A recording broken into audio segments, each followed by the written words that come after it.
my friend, and take this to the bank and take a million with it. Ukiangalia hii video, don't you see ya kwamba huyu ni actor? Kwa hivyo wale wana blame Commander bure, sijui ni degrading, sijui anaudhi.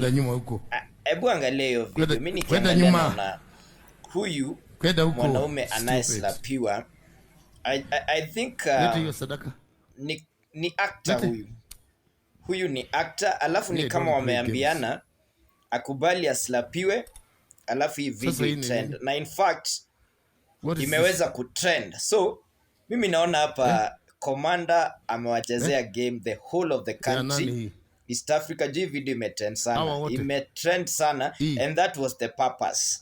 Kama kuna mtu anajua kutrend hii Kenya, is none other than the Commander. Na ebu understand this. The audience ama congregation yake, they also understand the game. That's why unaona huyu actor ameletwa, anapigwa tu makofi, anatolewa, mwanamke anaongeleshwa hapo next.